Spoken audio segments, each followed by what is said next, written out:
Hello दोस्तों, तो कैसे हैं आप सब लोग। स्वागत करता हूं मैं आपका आपके अपने चैनल मैथ जीरो से, जिससे हमने क्लास 10th का पहला चैप्टर, दूसरा चैप्टर, तीसरा चैप्टर कंप्लीट कर लिया है। चौथे की पहली एक्सरसाइज हमने कंप्लीट कर ली है।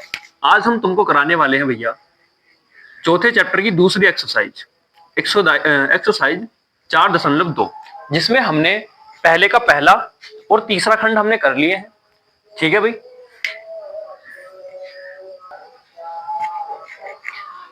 ठीक है भाई, जिसमें हमने पहले का पहला और दूसरा आपको होमवर्क के लिए दिया था, पिछली वीडियो में आप देख सकते हैं, और तीसरा हमने कर लिया था। ठीक है, अब हम करेंगे चौथा सवाल। देखो चौथे सवाल में क्या दे रखा है। अगर चौथे सवाल में बात करते हैं तो ये है हमारा 2x² माइनस एक्स प्लस 1/8 बराबर 0। सही है, जैसे चैनल का नाम है मैथ जीरो से, वैसे हम पढ़ाते हैं बिल्कुल आराम से और नेट में से। सही है, जिसे ज्यादा आता है भैया वो एक बार को उसका लग सकता है कि कितने धीरे पढ़ा रहे हैं, लेकिन जिसे कुछ नहीं आता उसके बारे में सोचो, है ना। जिसे कुछ नहीं आता वो इस वीडियो को देखो, उसे मजा आएगा। जैसे देखो यहाँ पे क्या दे रखा है, 1/8 दे रखा है। अगर हम द्विघात समीकरण की बात करें तो उसमें ना बटे उटे या पॉइंट वॉइंट कुछ नहीं होता, तो इनके पॉइंट और बटे हटा लेते हैं। हटेंगे कैसे, देखो ये यहाँ पे है तो इसका एलसीएम ले सकते हैं। इसके बटे में 1 मान लो, इसके बटे में 1, दोनों के बटे में 1 मान लिया। अब इनका एलसीएम कितना आ जाएगा, इसका एलसीएम आ जाएगा भैया 8। ठीक है भाई, 8 इसका एलसीएम आ गया। अब क्या होगा, इस 8 की इससे भी गुणा, इससे भी गुणा, तो ये हो जाएगा 8 दूनी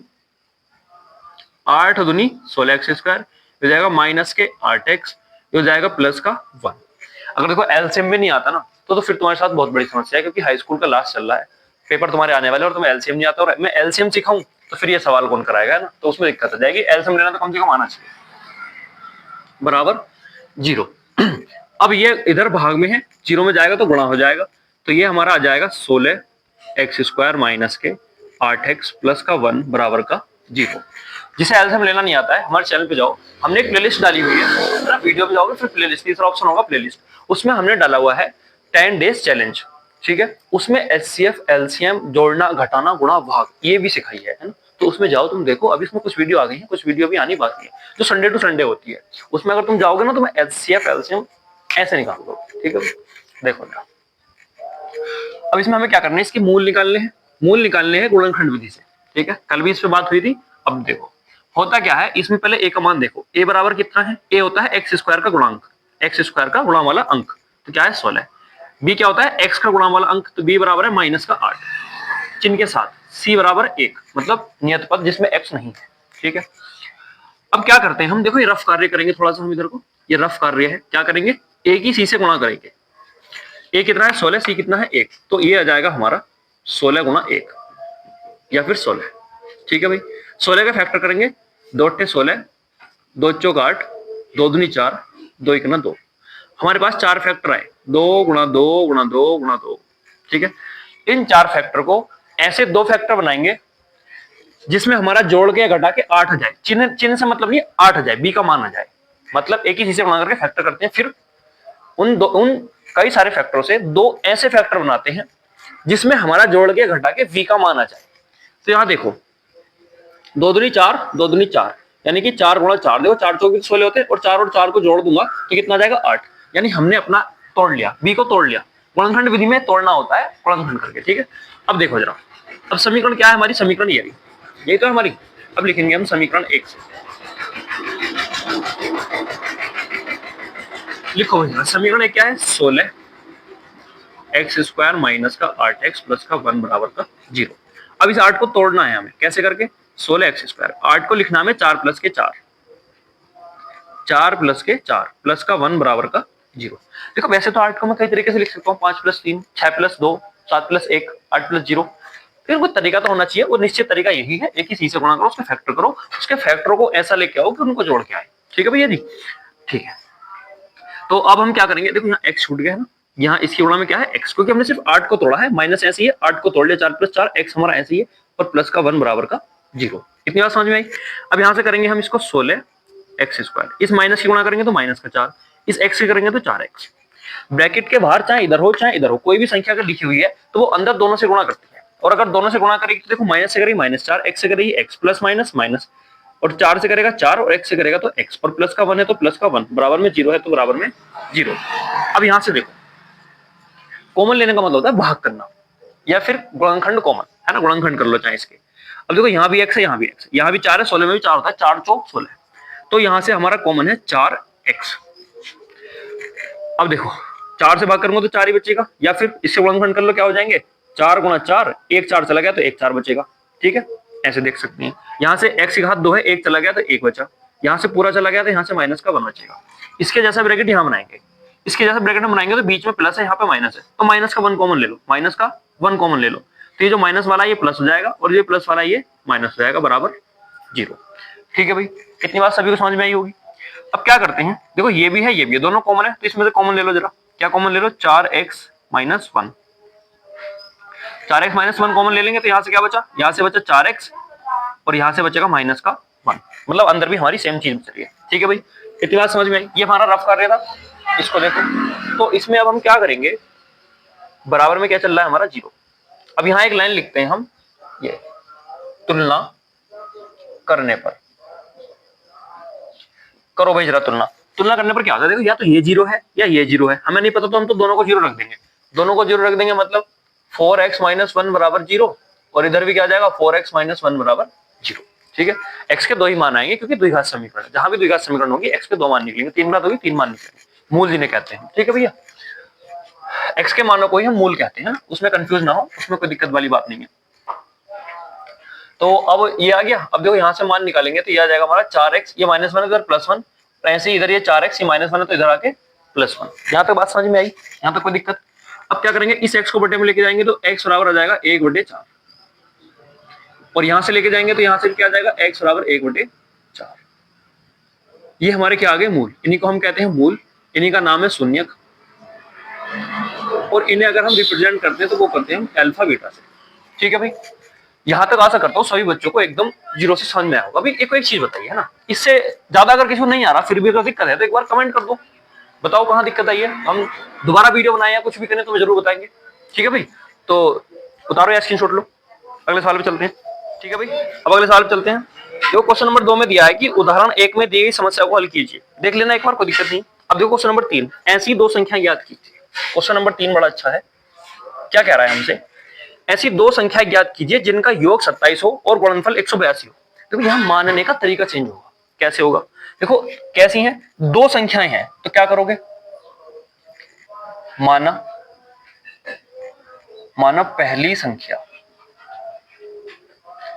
पहली संख्या बराबर x, तब या लिखेंगे यहां, माना पहली संख्या बराबर x, दूसरी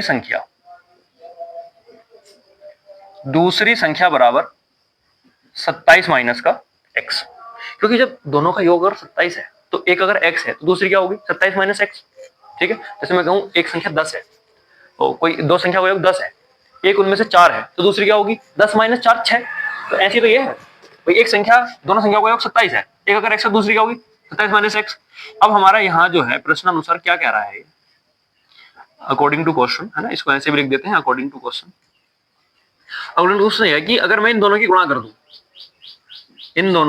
कर दूं, तो वो बराबर आ रही है किसके 182 के, मतलब 2 संख्याओं का योग 27 था और गुणनफल क्या था 182। ठीक है भाई, क्या आई इतनी बात समझ में। अब देखो ये भी द्विघात समीकरण बन जाएगी, द्विघात समीकरण हम सोल्व कर देंगे कैसे, बाहर ब्रैकेट के बाहर जो संख्या गुणा में लिखी होती है वो दोनों से गुणा करती है, तो इसकी गुणा 27 से होगी तो 27x माइनस x की घात x से x गुणा x हो जाएगी तो x स्क्वायर, और बराबर में हमारा 182। ठीक है, अब देखो x स्क्वायर माइनस क्या हो रहा है, तो इसको इधर लेके चले जाओ दोनों पार्टों को, तो यहाँ 0 बचेगा, यहाँ हम 0 छोड़ते हैं। ठीक है, थोड़ा सा इधर लिख लो, यहाँ हम क्या करते हैं, चलो ये लिखो, यहाँ हम 0 छोड़ते हैं और इसको करते हैं 182, उधर पहले से ही है, ये प्लस में जाएगा और ये माइनस में जाएगा, क्योंकि ये प्लस का है तो माइनस में जाएगा, माइनस का तो प्लस में जाएगा, पक्षांतर किया। सही है, अब इसको सही से लिख लो जरा, या इसको क्या लिख सकते हैं हम, या एक्स स्क्वायर माइनस का 27x प्लस का 182 बराबर का 0। बस सीधा करके लिखा है, पक्षांतर नहीं करा। जब हम पक्षांतर करते हैं तब चिन्ह चेंज होते हैं, अगर सीधा करके लिखते हैं चिन्ह चेंज करने की जरूरत नहीं है, तो होते ही नहीं है ना, जरूरत भी नहीं, होते भी नहीं है। ठीक है भाई, तो अभी द्विघात समीकरण बन गई, अब सोल्व करो जरा। क्या होता है 182, मतलब इसमें a बराबर देखो क्या है, a बराबर 1 है, b बराबर माइनस के 27 है, c बराबर 182 है। अब हम देखो क्या करेंगे, a की c से गुणा करेंगे, a की c से गुणा, तो a की c से गुणा करेंगे यानी कि 182 गुणा 1, 182 गुणा 1, तो ये आ जाएगा हमारा 182। इसके फैक्टर करो जरा, 2 नम 18, 2 का ना 2, ये किससे कट जाएगा भाई? देखो 7 से कट जाएगा ना, 7 का ना 7, 7 या 21, और 13 तो भैया एक क्या है? अभाज्य संख्या है ना, प्राइम नंबर। तो ये किसी से नहीं कटेगा, अपने आप से कटेगा। ठीक है भाई, इतना हुआ। अब इसके देखो फैक्टर क्या है, इसके फैक्टर है हमारे 2 × 7 × 13, है ना। जो इसके गुणनखंड है वो है हमारे 2 × 7 × 13। अब हमें क्या लाना है? जोड़ के घटा के हमें 27 लाना है, बी का मान लाना है। कैसे आएगा भाई? देखो 7 दूनी 14 और 13, देखो आ गया 14 × 13। अगर मैं 3 से 2 बना लूं तो 14 और 13 हो गया, इनको जोड़ूंगा तो कितना आ जाएगा? 27। ठीक है, तो बस यही काम करना होता है। इसको लिखो जरा, कहां है ये हमारी x² माइनस 27 को क्या लिख सकते हैं भाई? बताओ जरा। 14 + 13, 14 + 13, फिर दिया हुआ है x, फिर दिया हुआ है प्लस का 182 और बराबर में दिया हुआ है 0। यहां तक तो हम कुछ करते ही नहीं है, बड़ा आराम से हो जाता है। ठीक है भाई, यहाँ के बाद देखेंगे, इसकी गुणा करनी है, इसकी गुणा करनी है, करो जरा। x² माइनस के 14x plus minus minus 13x plus 182 बराबर का 0। देखो माइनस की करी तो माइनस, x की करी तो x, माइनस और प्लस माइनस, 13 करी तो 13 और x की करी तो x। ठीक है, अंदर गुणा होती है इसकी भी और इसकी भी, दोनों से होगी। अब क्या करेंगे भाई? देखो यहाँ से जो कॉमन है वो कॉमन ले लो। देखो यहाँ से x कॉमन है, यहाँ भी x है, यहाँ भी x है, तो x अगर मैं कॉमन ले लूंगा तो x माइनस के 14 बचेगा। बिल्कुल ठीक बात है नहीं? 2x से 1 कॉमन रह गया तो 1 बचेगा, यहाँ से 1 ही था वो भी बाहर चला गया तो यहाँ से कुछ नहीं बचेगा। अब देखो अंदर माइनस चाहिए तो माइनस चिन्ह कॉमन लेना पड़ेगा, इसके जैसा ब्रैकेट बनाएंगे। अगर बीच में माइनस है, यहाँ प्लस है, तो ये माइनस कॉमन लेना पड़ेगा। और क्या कॉमन लेने का पड़ेगा? देखो यहाँ x है, यहाँ 13x है, तो ये 13 कॉमन आएगा, और 182 की फैक्टर भी हमने करी 14 × 13, तो अगर 13 बाहर चला जाएगा तो वहां से बचेगा हमारा 14। बचेगा नहीं बचेगा? देखो खुद बताओ, बराबर। यही देख लो, इसमें से 13 बाहर चला गया, क्या बचा भैया? हमारा 14 तो बचा। ठीक है, अब देखो यहाँ से हम क्या करेंगे? x माइनस का 14 कॉमन लेंगे और यहां से बचेगा हमारा x माइनस का 13 बराबर का 0। ठीक है, अब क्या करेंगे? यहां को देखो, यहां लिखेंगे हम तुलना करने पर। ठीक है, यहां तुलना करने पर लिखेंगे। तुलना करने पर क्या होगा? ये दोनों बराबर हम 0 के रख देंगे, यानी कि x माइनस के 14 बराबर 0 और x माइनस 13 बराबर 0, x माइनस 13 बराबर 0। अब यहां से देखो ये आ जाएगा x बराबर 14, भाई इधर माइनस में प्लस में जाएगा, और यहां से हम देखेंगे तो ये जाएगा x बराबर 13, क्योंकि इधर माइनस उधर प्लस में जाएगा। x के 2 मान आ गए, 14 13। ठीक है, इतनी सी बात थी, बस आ गया। उतारो जरा, स्क्रीनशॉट लो वरना। ठीक है भाई, यहां तक सभी को समझ में आया? आगे चलें, आगे देखो क्वेश्चन नंबर 3। क्वेश्चन नंबर 3 हमसे क्या कह रहा है भैया जी?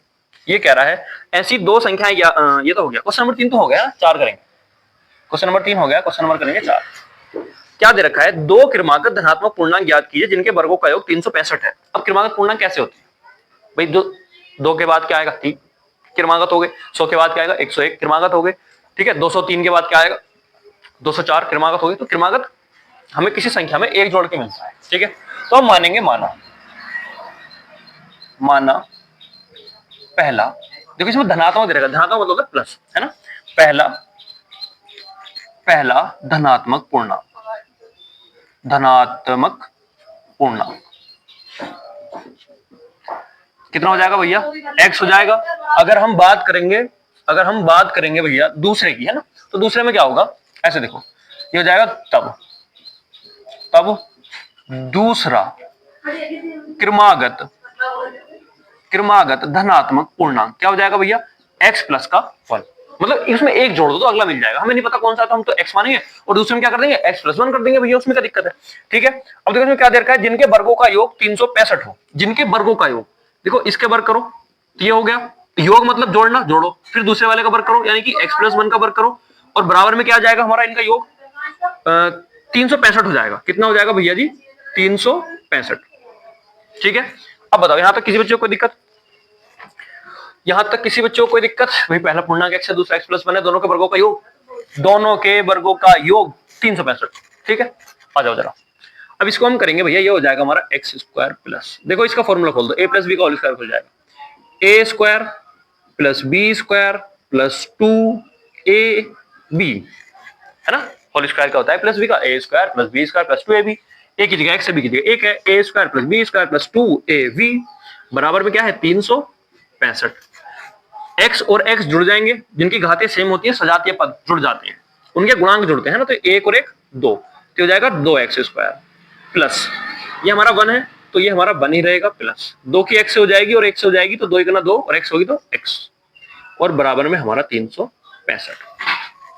करो जरा इसको, ये इधर लेके आओ, तो ये हो जाएगा हमारा 2x², ये हो जाएगा हमारा प्लस का 2x, ठीक है। इस 1 को पक्षांतर कर दो तो ये हो जाएगा 365 माइनस 1, यहां से 2 कॉमन है, कॉमन ले लो, तो यहां से बचेगा x² प्लस x और यहां से बचेगा 364।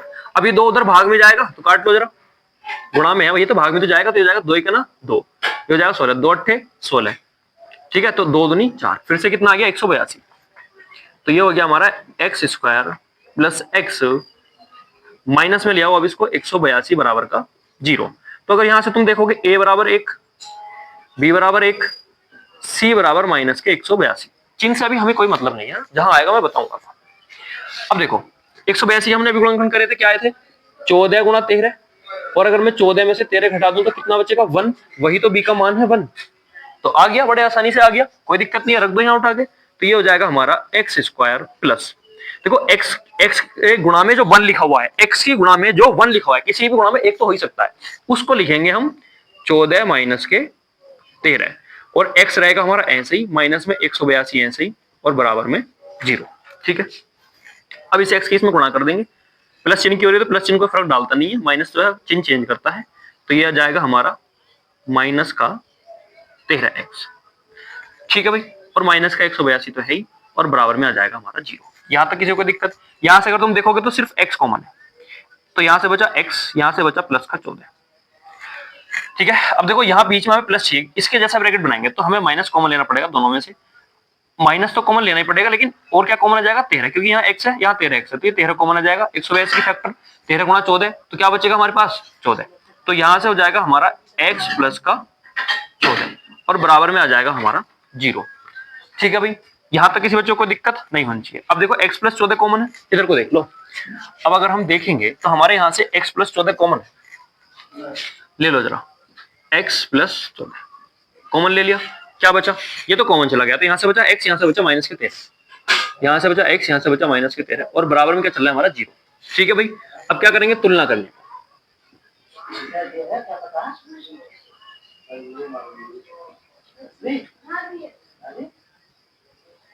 जहां लिखेंगे हम तुलना करने पर, करो जरा, दोनों 0 के बराबर हो जाएंगे, यो भी 0 बराबर, यो भी 0 के बराबर, तो ये जाएगा x प्लस का 14 बराबर 0, x माइनस का 13 बराबर 0, तो x का एक मान कितना जाएगा यहाँ से माइनस का 14, और दूसरा मान कितना जाएगा भाई 13।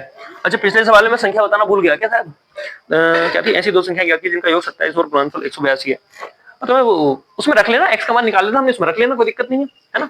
अब देखो संख्या माइनस की नहीं है, क्यों, ये हमारा गलत हो जाएगा, यहां लिख देंगे चूंकि हमें धनात्मक पूर्णांक चाहिए, ऐसे तो अपनी भाषा में क्या दिक्कत है, चाहिए, है ना, फिर लिख देंगे इसलिए x बराबर -14 को छोड़ने पर, क्योंकि भैया धनात्मक चाहिए, माइनस का है तो इसको छोड़ दो, तो हम क्या लेंगे x बराबर 13, हम लेंगे x बराबर 13, तो पहला पूर्णांक क्या हो गया हमारा x बराबर 13, ये हो गया हमारा पहला, तो दूसरा क्या हो जाएगा भैया, किरमागत है ना, किरमागत, तो दूसरा क्या हो जाएगा हमारा 14, सीधी सी बात है, इसमें क्या दिक्कत हो सकती है, ठीक है भाई, आगे इतना कोई दिक्कत, अगर फिर भी हो तो कमेंट कर देना एक बार, ठीक है, वैसे होनी नहीं चाहिए, उतारो यार स्क्रीनशॉट लो, ठीक है भाई, यहां तक समझ में आया। अब देखेंगे हम क्वेश्चन नंबर 5, क्वेश्चन नंबर 5 में हमें क्या दे रखा है ना, ऐसे समकोण त्रिभुज की ऊंचाई इसके आधार से 7 कम है यदि कर्ण, देखो कर्ण की बात कर रहा है तो समकोण, पहले तो समकोण कह दिया, अगर त्रिभुज समकोण है तो त्रिभुज कैसा होगा भैया, समकोण त्रिभुज है, समकोण क्या पहचान होती है समकोण त्रिभुज की, उसका एक कोण 90 डिग्री होता है, इसको ए नाम दे दिया, इसको हमने बी नाम दे दिया, इसको सी नाम, जो नीचे होता है ये होता है हमारा आधार, जो बिल्कुल सीधा होता है ये होता है हमारा लंब, और जो तिरछी पड़ी हुई है ये होती है हमारी कर्ण, ठीक है, और तुमने यहां से पाइथागोरस थ्योरम में पढ़ी भी हो। अब देखो जरा इधर, अगर एक समकोण त्रिभुज की ऊंचाई इसके आधार से 7 सेंटीमीटर कम है, ऊंचाई इसके आधार से, तो पहले आधार हमने कितना मान लिया x, तब हमारी जो ऊंचाई है वो कितनी हो जाएगी, x माइनस का 7। भाई ऊंचाई आधार से 7 सेंटीमीटर कम है, होगी 7 सेंटीमीटर कम, उसमें क्या दिक्कत है, 7 सेंटीमीटर कम है। देखो, और यदि कण 13 का हो, कण की लंबाई कितनी दे रखी है हमें, 13, ठीक है। तो अन्य दो भुजाएं ज्ञात कीजिए, तो हमें कौन कौन सी याद करनी है, ये और ये हमारी भुजा ज्ञात करनी है। आ जाओ जरा इधर देखते हैं, ठीक है भाई, देखते हैं जरा इधर क्या होगा। अन्य दो भुजाएं ज्ञात करनी है, तो हम लिखेंगे समकोण त्रिभुज एवीसी में, एवीसी में क्या होगा, हमें दे रखा है एवी बराबर 13 सेंटीमीटर, ठीक है, बीसी बराबर, ये मान लो, माना बीसी बराबर x सेंटीमीटर, तब क्या हो जाएगा भैया, एसी बराबर कितना हो जाएगा, x माइनस का 7 सेंटीमीटर, ठीक है। अब क्या करेंगे हम, यहां से लगाएंगे हम पाइथागोरस प्रमेय, यहां लिखेंगे पाइथागोरस प्रमेय से, ठीक है भाई। लगाओ जरा पाइथागोरस प्रमेय, इसमें क्या दिक्कत आ रही है, ठीक है। पाइथागोरस प्रमेय क्या होती है, ये होती है हमारी कर्ण का जो वर्ग है वो बराबर होता है अन्य दो भुजाओं के वर्गों के योग के बराबर। चलो पूरा लिख लो भैया, तो यानी कि कर्ण का स्क्वायर बराबर लंब का स्क्वायर प्लस आधार का स्क्वायर, ये आगे पीछे कर सकते हो तुम, प्लस में कोई दिक्कत नहीं आनी चाहिए, है ना, इतनी बात तो पता भी होगी, चलो नहीं भी पता तो बता दी। अब देखो कर्ण मतलब कितना है हमारा, कर्ण है हमारा AB, ये तो है कर्ण AB, तो AB की लंबाई कितनी है, 13, तो यहाँ रखोगे 13 का स्क्वायर बराबर, लंब कितना है, लंब है हमारा x माइनस के 7, तो यहाँ रखेंगे हम x माइनस के 7 का स्क्वायर, और आधार कितना है हमारा x, तो x का स्क्वायर। 13 का वर्ग किसी किसी याद नहीं है भाई, इसका होता है 169, 169, ठीक है। इसका स्क्वायर खोलो तो a माइनस बी का होल स्क्वायर खुलेगा, तो यह जाएगा a square plus B square, और इसमें यहाँ पे होता है -2a, और b की जगह क्या है 7, और फिर प्लस में दे रखा है हमें x स्क्वायर। यहां तक किसी बच्चे को कोई दिक्कत नहीं आनी चाहिए, है ना, कि दिक्कत वाली बात ही नहीं है भाई, यहाँ तो पाइथागोरस लगा दी। अब देखो ये हमारा 169 ऐसे ही, ये x स्क्वायर और ये x स्क्वायर प्लस में है, सजातीय पद है, मतलब दोनों घात सेम है, x है तो जुड़ जाएंगे, 2x स्क्वायर हो जाएगा, ठीक है, प्लस ये 7 सत्ते 49, और ये माइनस 7 दूनी 14 और 14x, 7 दूनी 14x, ठीक है। अब इसको इधर ले जाओ, ठीक है, या इसको ऐसे करके लिखो, या इसको लिखो भैया 2x स्क्वायर, इसको लिखो माइनस के 14x, ये हमारा प्लस के 49, ठीक है, और बराबर में हमारा 159 था तो इसको इधर लिखाओ, 169 था तो इसको इधर लिखाओ, तो जाएगा 169 माइनस का, और बराबर में क्या बचेगा 0, इसको इधर लेके गए हैं, इधर 0 बचा, उसको उल्टा करके लिख दिया, ठीक है। अब क्या करेंगे, ये इधर आगे सही है, तो अब इसमें हम करेंगे 2x स्क्वायर माइनस के 14x, कितना बचा यहाँ से माइनस, 9 में से 9 गया 0, 9 में से 9 गया 0, 6 में से 4 गया 2, ये 120 हो जाएगा ना, ठीक है, तो 120 बराबर 0। अब हम क्या करते हैं, देखो यहां से 2 कॉमन है, बड़ा अच्छा तो कॉमन लग रहा है, तो ले लो ना, हल्का हो जाएगा थोड़ा सा, लो कॉमन, 2 कॉमन है यहाँ से बचा x स्क्वायर, यहाँ से बचेगा माइनस के 7x, और यहाँ से बचेगा माइनस के 60, और बराबर का 0। अब ये 2 इधर गुणा में है, इस सारे की गुणा में, उधर काम जाएगा भाग में, 0 की भाग में जाएगा तो 0 ही हो जाएगा, तो यहाँ से लिखेंगे हम x स्क्वायर माइनस के 7x माइनस के 60 बराबर का 0/2, ठीक है। तो अगर तुम देखोगे तो ये तो 0 हो गया, तो यहाँ से हमारा क्या बच गया, अब हमारी समीकरण जो होगी ना, ये होगी x स्क्वायर माइनस का 7x माइनस का 60 बराबर का 0, ये हो गया हमारी समीकरण। अब देखो हम क्या करते हैं 60 के, अच्छा इसमें a बराबर देखो क्या है, a बराबर 1, b बराबर -7 और c बराबर माइनस का 60 के गुणनफल करो, और ऐसे कि जोड़ के घटा के 7 आ जाए, मैंने कई बार बता दिया, ऐसे देख लो, 12 पंजे 60, 12 5 17 हो गया 7, देखो तो ये आ जाएगा हमारा x, तो 60 के मैंने गुणनखंड करे 12 गुणा 5, 12 पंजे 60, 12 में से 5 के कितने बचेंगे, 2 3 7 बचेंगे, तो यहाँ आ जाएगा हमारा x, 7 को तोड़ लो, 7 को कैसे तोड़ा हमने, 12 माइनस 5, ठीक है, यहाँ x है तो x माइनस 60 हमारा ऐसे ही है बराबर का 0, ठीक है। अब देखो इसकी गुणा करोगे, इसकी गुणा करोगे, तो ये आ जाएगा हमारा x स्क्वायर माइनस के 12x माइनस माइनस प्लस, और यहाँ आ जाएगा 5x माइनस का 60, और बराबर में बचेगा हमारा 0।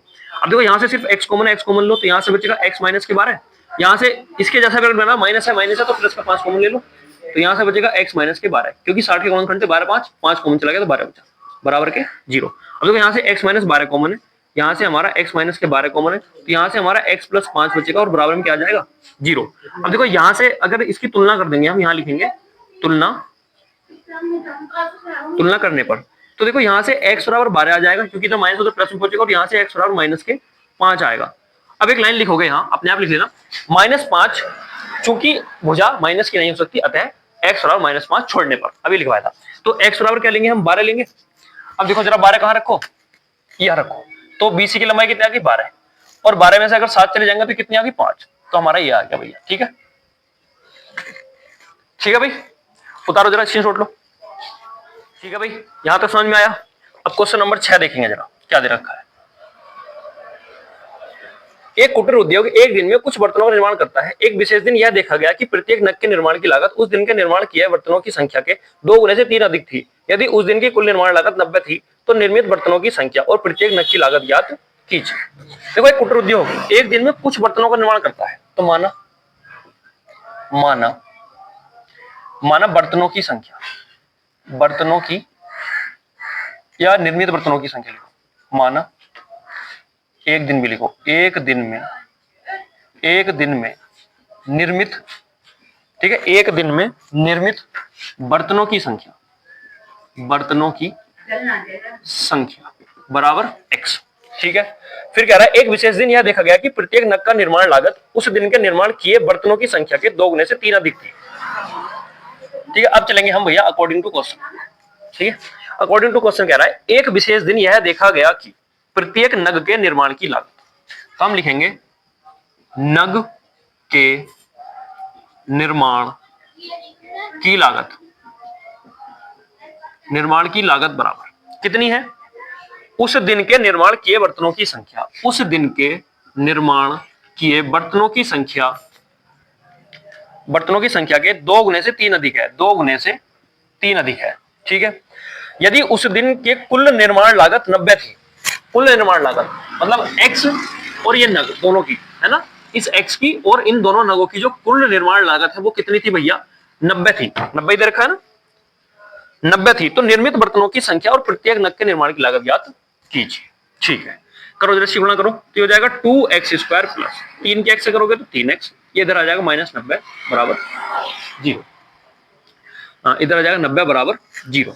अब देखो इसमें क्या करेंगे, a बराबर कितना है, यहां से 2, b बराबर कितना है 3, और c बराबर कितना है -90। चिन्ह से हमें मतलब नहीं है, लेकिन c बराबर -90 है। अब क्या करते हैं हम, 90 के गुणनखंड। ठीक है, कई बार बता दिए क्या लाना है हमें, b 3 लाना है, तो 90 15 छक्का 90, 3 लाना है, 90 15 छक्का 90 नहीं आएगा, तो और कोई इसमें आता है 90, 10 नहीं, 90 नहीं यार, चलो करके देख लो यार। तो ये 2 से काटो, 2 चौक 8, ये 2 पंजे 10, 45 हो गया, 5 9 45, 3 3 9, 3 1 3, तो 3 दूनी 6 और 5 3 15, ऐसे हमने कर लिया था, 3 3 9 ऐसे भी कर लिया था, और 5 3 15, 3 दूनी 6। अभी क्या हो गया भाई, इसको करो भैया, क्या लाना है, 3 लेके आना है, 3 3 3 9, 9 दूनी 18, 18 में से 5 गए तब भी 3 नहीं आएगा, नहीं आएगा, 90 45, 5 9 45, 3 3 9, 3 1 3, तो ये इसको भैया कैसे करें, 3 दूनी 6, 6 पंजे 30, 5 दूनी 10, 3 3 9, 3, भाई बड़ी समस्या बैठ गई। एक बार सवाल देखते हैं। एक कुटीर उद्योग में बर्तनों के निर्माण करते एक विशेष दिन यह देखा गया कि प्रत्येक नग उस दिन के निर्माण किए गए बर्तनों की संख्या के 2 गुने से 3 अधिक थी। उस दिन की कुल निर्माण लागत 90 थी, तो निर्मित बर्तनों की संख्या और प्रत्येक नग की लागत ज्ञात कीजिए। भाई 90 इधर माइनस में आएगा, 90 कौन खंड होंगे। अब यार देखो गलती क्या हुई, एक ही सी से गुणा नहीं करी, क्या होता है एक ही सी से गुणा, एक ही सी से गुणा करो तो 90, ये हो जाएगा हमारा 90, भाई लिखा जाओ, ये हो जाएगा 90 गुणा 2, तो ये हो जाएगा हमारा 180। 180 के फैक्टर करने हैं जो 3 आ जाए। ठीक है भाई, करो जरा, देखो इसके करो तो 2 हो जाएगा, 2 9 18, ठीक है, ये 45, और ये हो जाएगा 5 9 45, 3 3 9, और 3 1 3। ठीक है, अब देखो जरा, अब इसका 3 लेके आना है, 3 लेके आओ, 2 दूनी 4, 2 दूनी 4, और 4 पंजे 20, 3 3 9, ऐसे तो आने था, तो 2 दूनी 4, 4 3 12, और 5 3 15 आ गया। देखो तो ये आ गया हमारा 2x² प्लस 3 को तोड़ लो 15 माइनस 12, देखो हमने बना लिया ना, 2 दूनी 4, 4 3 12, तो एक गुणनखंड है 12, 5 3 15, दूसरा है 15, 15 में से 12 के 3, सीधी सी बात है, x है तो x माइनस में 90, बराबर का 0। अब इसी गुणा कर लो जरा, तो ये हो जाएगा 2x² प्लस का 15x माइनस का 12x माइनस का 90 बराबर का 0। अब देखो यहां से क्या आ रहा है, यहां से ना तो 2 कॉमन है, यहां से सिर्फ x कॉमन है, तो x कॉमन ले लो, तो यहां से बचेगा 2x प्लस का 15। यहाँ माइनस आ रहा है तो माइनस कॉमन आएगा, और यहाँ 2 है तो यहाँ से 6 कॉमन आएगा। ठीक है, 6 के पाड़े में आ जाएगा ये, तो 6 दूनी 12 प्लस कितनी बार आएगा देखो 6 का ना 6, 3 बचा 6 पंजे 30 15 बराबर का 0। अब ये कॉमन आ गया, तो ये हो जाएगा हमारा 2x प्लस 15, और यहाँ से आ जाएगा हमारा x माइनस 6 और बराबर में 0। ठीक है, अब यहाँ लिखते हैं हम तुलना करने पर, करो जरा तुलना, इसको रफ करो ना, है ना। तो यहाँ से अगर हम तुलना करेंगे तो तुम देख पा रहे होगे भैया, यहाँ से अगर हम तुलना करेंगे तो यह जाएगा हमारा 2x प्लस 15 बराबर का 0, और दूसरा x माइनस का 6 बराबर 0, x माइनस का 6 बराबर का 0। यहां से अगर निकालेंगे तो यहां से आएगा माइनस के 15/2, एक मान तो ये आ गया। यहां से निकालेंगे x बराबर 6। अब देखो क्या बर्तन माइनस में जा सकते हैं, तो यहां लग देंगे चूंकि बर्तनों की संख्या, चूंकि बर्तनों की संख्या माइनस की नहीं हो सकती,